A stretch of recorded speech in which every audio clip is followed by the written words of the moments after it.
All right, my people, how we doing? Here we are on a Monday, and I was just in the bathroom. I actually was going to talk to you guys about something else, and then I saw my veil.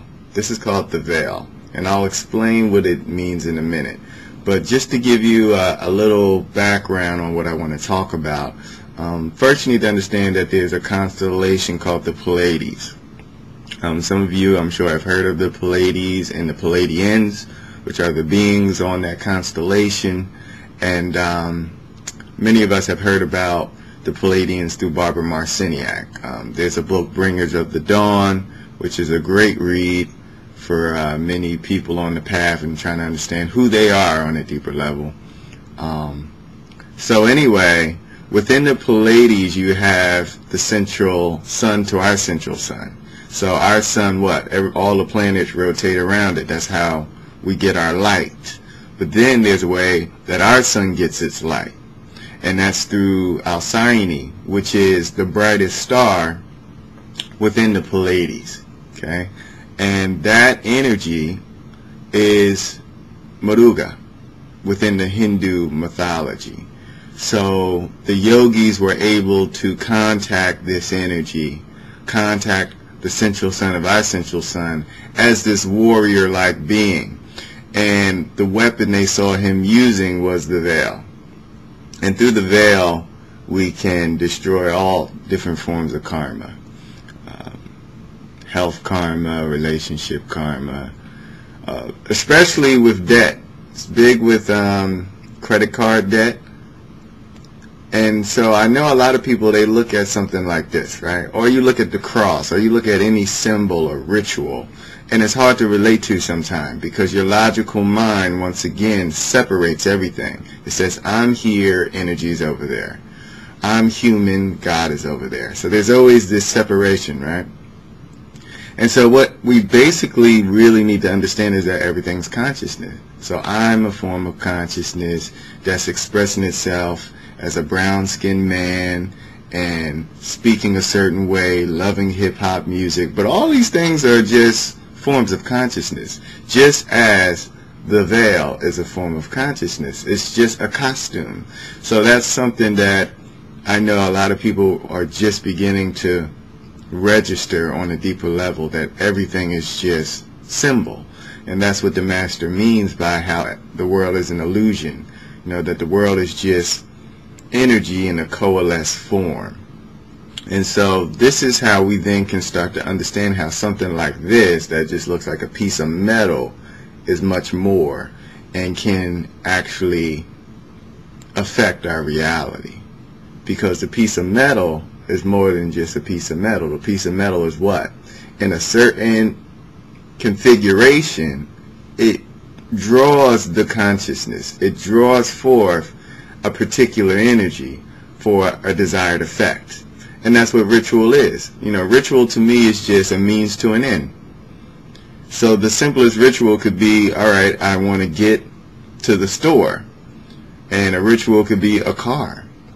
That's a ritual. You know, the ritual could be your legs walking. That's a ritual.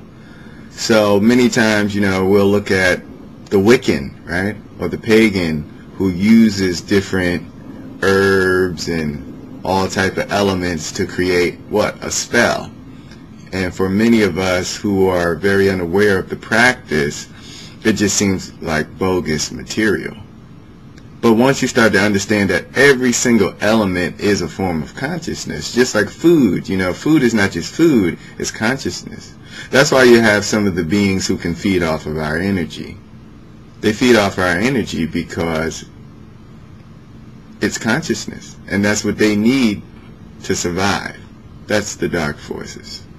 So all of us need to get this understanding. We need to start to really put inside of us that there is no separation between the energy and the physical form and the physical world.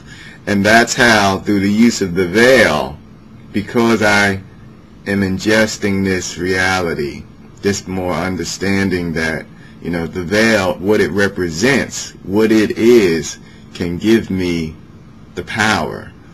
then I'm able to conceive it affecting my reality. Because in my last video I said just a short bit how you need to believe in order to see. You know, like they say, seeing is believing. No, believing is seeing.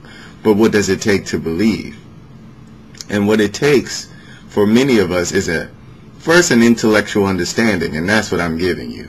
So then from there, then the mind can start to let go a little bit and not enslave you so much.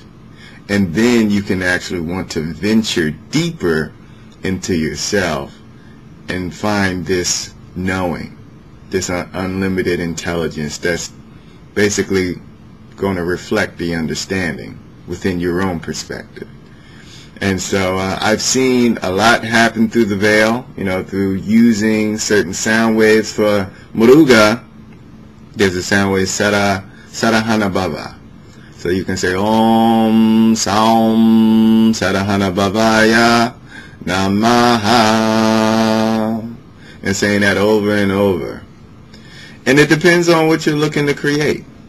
You know, I've used it, for instance, I used it Halloween night, and I was stopped by a cop for a ridiculous reason, and I totally took control of the situation. I had the veil in my pocket, and I knew it was very much present. I could feel the energy of it, and I called upon that energy, and I was out of the situation within about a minute. And there's countless situations like that in my life. And so I want us to be able to take advantage of these rituals. If you see or are hurt, or someone's calling you to do a certain thing, like let's say, for instance, let's just take the veil, since I have the veil. Many people pour milk, orange juice, and water on the veil. And at first that seems ridiculous. But just do it. You know, just try it. If you're pulled to do it. Or tarpanam, you know, I'll do a video on that as well. That's the ancestor ritual where you take black sesame seed, white rice powder, darbar grass that you get in India, and you pour water on it. And this feeds the ancestors. And at first it may seem totally ridiculous. But if you're getting effect, because that's what the ritual is, it's just a means to an end. If you see this more as technology rather than ancient folklore, you know, psychobabble, then you will be able to take advantage of the energy that's available to us. So with that, Mururgan Kumuran Guhan Om Sarahana Babaya Swaha. Peace, y'all. I'll see you tomorrow. Francis will be here. We'll speak on the numbers. Alright, so enjoy your Monday. God bless. Oh, and today is the most powerful day for clean. A lot of people know here who follow my channel that I'm a cleanaholic. I love to use clean. I'm actually just getting back into clean. I was using other mantras, but clean is to attract relationship of all kind. So today is a very powerful time. Eastern time, I'm pretty sure it's 8:51 p.m. is a great time. So at 8:51 p.m., write clean 108 times. Say it however many times, 1,008 if you have the patience, and you will have effect. Once again, a ritual. So we'll speak on that. So give me your comment. Let me know what you're going to clean about today. I'd like to hear that. All right. God bless. Namaste.